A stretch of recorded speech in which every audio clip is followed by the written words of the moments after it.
Project విషయంలో రేవంత్ రెడ్డి గారికి రాస్తే ఆయన దాని గురించి స్పందన లేదు. డబ్బు లేదంటారు, నన్ను కోసినాన్ని ఏం చేస్తారు? నన్ను కోసుకుంటే తింటారా? వండుకొని తింటారా? ఏం చేస్తారు? లేదు, ఉన్నదే 18,500 కోట్లు ఎట్లా వంచుతామో చెప్పండి. అంత అనవసరమైనటువంటి ఖర్చుతో ఉండేటువంటి 7,000 కోట్లతో ఉండేటువంటి హనుమంతరావు గారి కాన్సెప్ట్ అమలు చేస్తే కేవలం 150. 7,000 కోట్లు ఎక్కడ, 150 కోట్లు ఎక్కడ? బనకచెర్లలో 82,000 కోట్లు ఎక్కడ, 4,500 కోట్లు ఎక్కడ?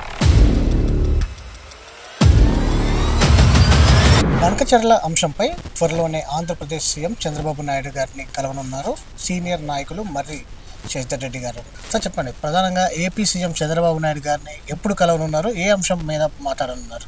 నేను వారికి నిన్ననే లేఖ పంపించడం జరిగింది. బనకచెర్ల ప్రాజెక్టు దానికి ఉండేటువంటి చాలా ఇబ్బందులు వస్తున్నాయి. తెలంగాణ నుంచి వచ్చేటువంటి అభ్యంతరాలే కాకుండా కేంద్ర ప్రభుత్వం water commission, central water commission, environment ministry వాళ్ళు ఉండేటువంటి అప్రైజల్ కమిటీ వీళ్ళంతా కూడా దాని ప్రపోజల్ తిప్పి పంపించడం జరిగింది. 81,900 కోట్లతో రాయలసీమలో 30 లక్షల ఎకరాలకు నీళ్ళు ఇవ్వడానికి ప్రతిపాదన ఇది. దాంట్లో 54,000 ఎకరాల భూసేకరణ, దాంట్లో 15,300 ఎకరాల అటవీ భూమి కూడా ఉంది. చాలా సమయం తీసుకుంటుంది. ఇవన్నిటినీ కూడా అధిగమించి అభ్యంతరాలను తోసిపుచ్చి లీగల్గా అడ్మినిస్ట్రేటివ్ పరిపాలన పరంగా ఉండేటువంటి ఇవన్నిటిని కూడా అధిగమించి మీరు దీన్ని అమలు చేస్తే ఎన్ని సంవత్సరాలు పడుతుందనేది కూడా మనం చెప్పడానికి స్కోప్ ఉండదు. వారికి నేను మనవి చేసింది ఏమిటంటే, ఇంత చేసిన తర్వాత మనం చేసినటువంటి దానికి తగిన ప్రతిఫలం రాదు అనేటువంటి అభిప్రాయం ఖచ్చితంగా ఉంది. దీనికి బదులుగా ఒక వయబుల్ ఆప్షన్గా, ప్రత్యామ్నాయంగా ఎక్కడి వర్షం అక్కడనే దాన్ని మనం ఉపయోగించుకోవడానికి వాటర్షెడ్ డెవలప్మెంట్ ప్రోగ్రాంలో స్వర్గీయ టి హనుమంతరావు గారి 4 వాటర్ కాన్సెప్ట్ని అమలు చేస్తే ఇది సాధ్యమవుతుంది. తెలంగాణలోని చాలా గ్రామాల్లో, జైరాబాద్ సమీపంలో ఉండి గొట్టిగారిపల్లి, చాలా మీడియా అటెన్షన్ ఆనాటి నుంచి ఇప్పటికి కూడా వస్తుంది. రాజస్థాన్లో చాలా పెద్ద ఎత్తున తెలుగు రాష్ట్రాలు దీన్ని పక్కన పెట్టేసిన తర్వాత, అంటే దీని గురించి ఏం చెప్పారంటే, కాంట్రాక్టర్లతో పని లేనటువంటి పని 5,000 ఆ రోజు అయితే ఈరోజు 15,000 అవుతుంది ఎకరానికి. కాంట్రాక్టర్లతో పని ఉండదు కనుక కాంట్రాక్టరు డ్రివెన్ యాక్టివిటీగా నీటిపారుదల రంగం తయారైపోయింది కనుక ఎవరు పట్టించుకోవడం లేదు అనేటువంటి ప్రజా ప్రయోజనాలు. రైతులు 90 లక్షల ఎకరాలు రాయలసీమలో ఉంటే 82,000 ఎకరాలు వర్షాధార భూములుగా ఉంటే మీరు మొత్తం 82 లక్షల ఎకరాలకు నీళ్ళు అందియొచ్చు. వాటర్షెడ్ డెవలప్మెంట్ ద్వారా 3 పంటలకు నీళ్ళు వస్తాయి. మీరు పెద్ద ప్రాజెక్టుల ద్వారా, అంటే ఎంతో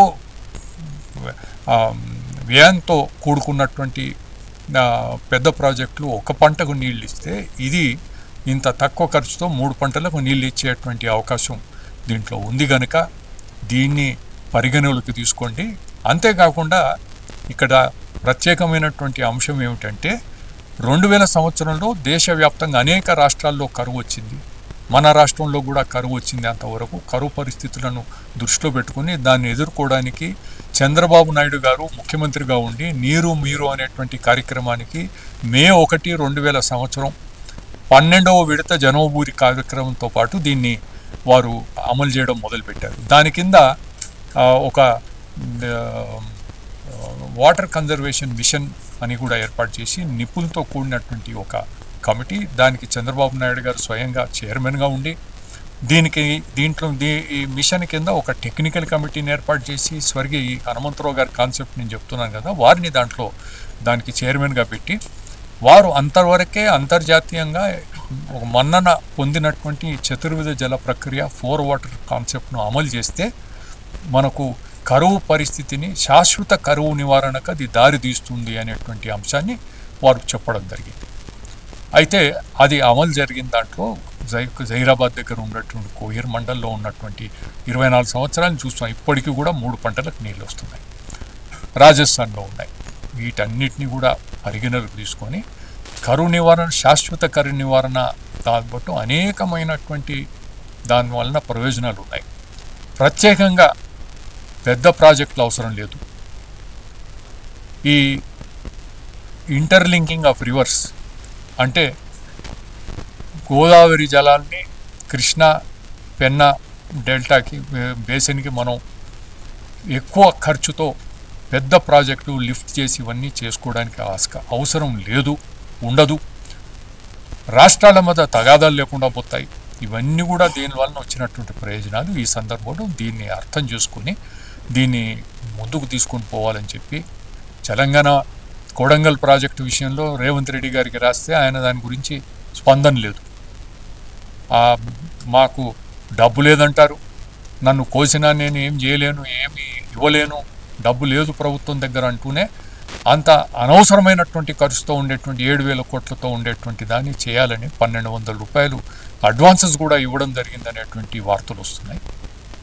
అటువంటి అయితే ఆయన దగ్గర నుంచి స్పందన లేదు. అయినా మేము నా ప్రయత్నం కొనసాగిస్తాను. దాంతోపాటు అంటే 7,000 కోట్లకు 1,00,000 ఎకరాలకు ఒక పంటకు నీళ్ళు ఇవ్వాలి కొడంగల్ ప్రాజెక్ట్ అనేటువంటి ప్రతిపాదనకు 4 వాటర్ కాన్సెప్ట్ హనుమంతరావు గారి కాన్సెప్ట్ అమలు చేస్తే కేవలం 150 కోట్లు. 7,000 కోట్లు ఎక్కడ, 150 కోట్లు ఎక్కడ? బన్కచర్లలో 82,000 కోట్లు ఎక్కడ, 4,500 కోట్లు ఎక్కడ? దీన్ని మనం ఏ విధంగా విస్మరిస్తామనేటువంటి అంశాన్ని ఆలోచన చేయాల్సినటువంటి అవసరం ఉంది. దేశానికి ఇది ఎంతో నాకు ఉండేటువంటి ఈ చివరిలో అంటే నేను 76 చేరుతున్నాను, 76 వయసు వస్తుంది. నాకు ఉన్నటువంటి మిగతా జీవితం అంతా కూడా దీన్ని పూర్తిగా డెడికేట్ చేస్తూ దీనికి మంచి ప్రచారం తీసుకొచ్చేటువంటి ప్రయత్నంలో నేను ఉంటానని చెప్పి దేశానికి ఇది ఎంతో మేలు చేస్తుంది. కరువు రాష్ట్రాలు మహారాష్ట్రలో గవర్నర్ గారికి చెప్తే అక్కడ పైలట్ ప్రాజెక్టుగా అమలు చేయడానికి 4 యూనివర్సిటీస్తో వారు కలిసి ప్రైవేట్ ప్రాజెక్టుగా అమలు చేస్తామని చెప్పి వారు కూడా ముందుకు రావడం జరిగింది.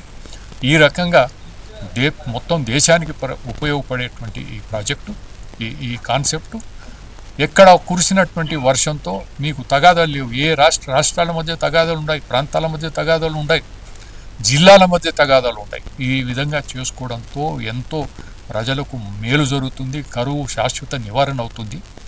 అది మన విధానమైనటువంటి విషయాల్లో కూడా మార్పులు తీసుకొని రావాల్సినటువంటి అవసరం ఉంది. కేంద్రంలో ఉన్నటువంటి నాయకులతో వారి దృష్టికి తీసుకొని పోయి నేను కలవడానికి నేను ప్రయత్నం చేస్తాను. చంద్రబాబు నాయుడు గారు ఆంధ్రప్రదేశ్ ఒక ముఖ్య పాత్ర దీంట్లో వహించగలుగుతారని చెప్పి ఈ విషయాలన్నీ కూడా చర్చించడానికి వారిని కలవడానికి వారు ఎప్పుడు వారికి వీలైతే అప్పుడు కలవడానికి నేను చాలా